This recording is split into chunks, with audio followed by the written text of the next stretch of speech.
আমি যে রাস্তায় বাইক চালাচ্ছি এটা হচ্ছে নরসিংদী জেলার মধ্যে মনমোহন যাওয়া যায় এই রাস্তায়। তারপরে সামনে দুলালপুর বাজার, আমি এইটুকুতে দুলালপুর বাজার পর্যন্ত দেখাচ্ছি, তো সাথেই থাকুন। আমি ভিডিও লং করি না এই কারণে, কারণ ফোন দিয়ে ভিডিও করা, ফোন দিয়ে এডিট করা, তো সব ঝামেলা আমার ফোন দিয়েই করি, যার কারণে আমি একটা কাজ কমপ্লিট করতে একটু সময় লাগে বা ফোনটা বেশি গরম হয়ে যায়। তো দামি ফোন না, মোটামুটি ভালো। তো আমি চাচ্ছি একটা ল্যাপটপ কিনতে, ইনশাল্লাহ কিনবো, স্বপ্ন একটা পূরণ করবো একটু আস্তে আস্তে। মধ্যবিত্ত সন্তান তো একটু সময় বেশি লাগে স্বপ্ন পূরণ করতে, ব্যাপার না, ইনশাল্লাহ হয়ে যাবে। সামনে কিন্তু দুলালপুর বাজার, তাই দুলালপুর বাজারে ডান পাশে একটা ছোট একটা নার্সারি আছে, যেটা মানে মোটামুটি আরেকদিন দেখাবো, আজকে সময় নেই।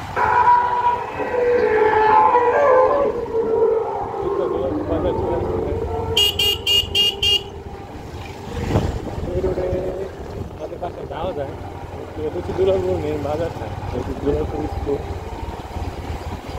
আর আমার হাতের ডানে যে রাস্তাটা এখন দেখবেন, এটা হচ্ছে আপনার শিবপুর চলে গেছে, ওটাকে মনোদি যেতে পারবেন হাতির ধরে, ওই রোডে যেতে পারবেন উন্নতি, কিন্তু সময় বেশি লাগবে, এটাতে তাড়াতাড়ি হবে, রাস্তা কিন্তু ভালো। তো গাছ মোটামুটি দুলালপুর বাজারটা একটু বড়ই। আর আমরা যে সামনে চিনারিগুলো আছে, ওখানে বিলটা আছে সামনে, তো আপনারা যদি দেখতে চান আমি নিয়ে যাবো অবশ্যই। গতকালকে লাইভে গেছিলাম চিনারি